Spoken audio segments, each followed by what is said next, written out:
All right, let's get into it. Talking about the cerebral narcissist today and their tactics of manipulation and acquisition compared to that of a somatic narcissist, right? Um, if you've dealt with a cerebral narcissist, you'll find that they derive their sense of superiority from their intellect or their knowledge and perceived intelligence, right? They may see themselves as intellectually elite and often present themselves as highly educated, articulate, or accomplished in their, academic or professional settings, at least. A lot of these types, folks, you'll see in the work environment. This is where you come across a lot of these cerebral narcissists, is in the workplace. And unlike the somatic narcissists who focus on physical appearance and charm, the cerebral narcissist prioritizes mental dominance and intellectual superiority. Oftentimes, these types are very condescending. They can be seen as know-it-alls. Um, if you're sharing ideas, they're oftentimes belittling your idea. Your idea never makes sense to them. It never really adds up or computes to anything that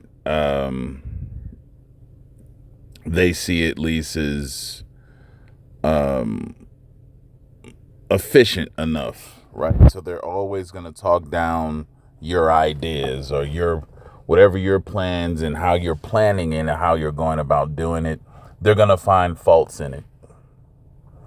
They're often fond of academia, science, philosophy, or positions of authority that requires expertise, right?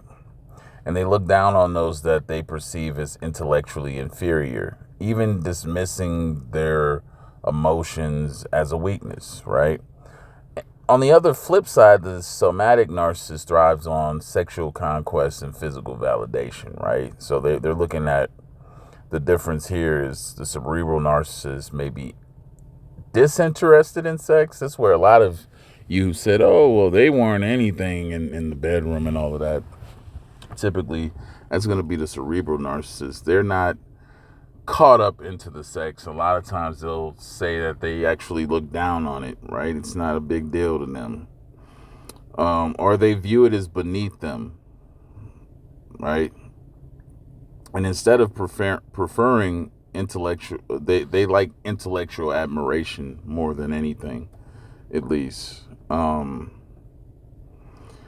So when we get into how do they acquire their sources, well, the cerebral narcissists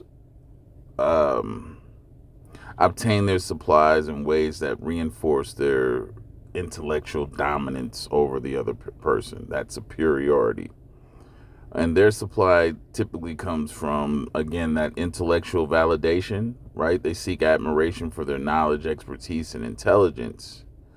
And they often enjoy being perceived as the smartest person in the room. That's what they crave, that recognition for their ideas. They're usually the ones that are the planners at work, the project planners. They're always the one that try to spearhead those things. Oftentimes, they want to be the first to volunteer to get there, to position themselves as at the head. These types are prone to getting into arguments. You'll find that frequently, like a lot of some cerebral narcissists, they love the arguments. They love the back and forth. They're contrarians. They like to go against the grain, right? Just so that they can often, initiate those intellectual sparring sessions. right? And that's to demonstrate their mental superiority. And whether it's online, which a lot of them like to argue online for some reason. They like to get into arguments online or in chats and stuff like that, right? Or, in their little circle that they may have. And they engage in these debates not for mutual learning, but to assert dominance. A lot of their knowledge is basically just retained information that they've memorized really well. And they can spew it out as though they're experts. Right? That's the big part to that. They like showing that they have exclusive knowledge, right? They position themselves as the gatekeepers of information. And they try to make others feel inferior for not understanding the complex subject as deeply as they do, right? So they're the ones that understand the hidden meanings behind things and the secrets and the what someone was actually saying or doing or trying to say. And they get off from people running to them as though, like they're the Wiz, right? If you ever seen the movie The Wizard of Oz, that's the position that the cerebral narcissist likes to play.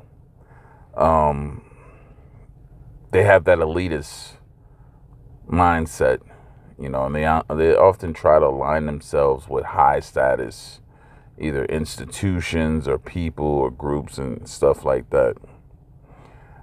Oftentimes you'll see a major contempt for lesser minds, and unlike the somatic narcissist who thrives on admiration for their looks and the things that they do physically and stuff, the cerebral narcissist derives that pleasure from making others feel stupid or making them feel uninformed or naive. And this is what attracts a lot of people, the unsuspecting, to them, is that basically because they don't want to feel like they're stupid, they let me learn what's not being understood, so let me go to this person, right? It's kind of how it works. But they reinforce and really push that. They push that line. They'll use complex language, they'll obscure references or overly use academic jargon to confuse and destabilize their victims, right? And if someone questions them, they may respond with that condescension, at least, making the victim or the other person feel ignorant or uninformed, right? And that plays a heavy toll to where the person stops wanting to even go against anything that they're saying. Because every time it's coming up like, well, damn, I got to keep getting an explanation from this person. I must be doing something wrong. I don't know what I'm talking about. And they try to reinforce that position so that you can feel that way. They often accuse others a lot of intellectual arrogance while positioning themselves as the objective thinker, right? And if you criticize them, they'll dismiss it as an emotional reaction rather than a valid concern. This is how a lot of you get caught up, because they're good at, making it seem like the question you may ask about them. And oftentimes they get real defensive out the gate when you do that, at least. For example, you'll say something and they'll be like, oh, do you believe that? That's cute. Maybe if you read more serious literature or something, you'd understand more. It's kind of like in that way. So like, it's making you feel like, oh, well, dang, you're not, you don't know how to properly take in information. They use a lot of intellectual triangulation as well. They'll introduce a third party, a book, an academic source, or an expert to validate their superiority. They do that a lot. A lot of withholding and dismissiveness you'll see from the cerebral narcissist. Like they may deliberately withhold knowledge or answers to keep other people dependent on their information, right? On them for the information.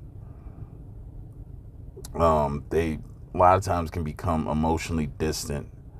It's all to break you down, And that's why I say with dealing with them, you have to learn how to trust your own intelligence, right?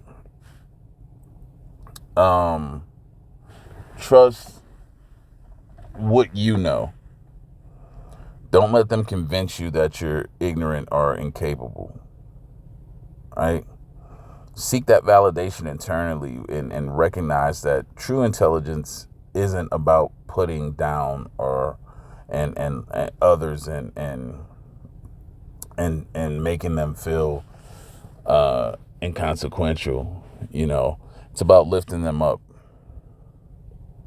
And although the cerebral narcissist may appear intellectually superior, they're fragile and they have low self-esteem. Again, a lot of their knowledge is just stuff that they've really memorized well and are able to repeat it back to people, right?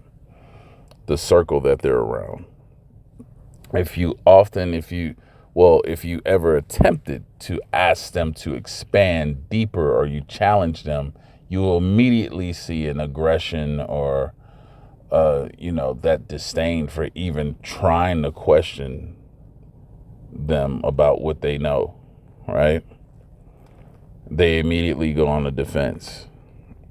And that's all proof positive evidence that, these individuals really don't know what they're talking about. They're just spewing off and repeating things that they've heard, but they do it so well in a way that is convincing.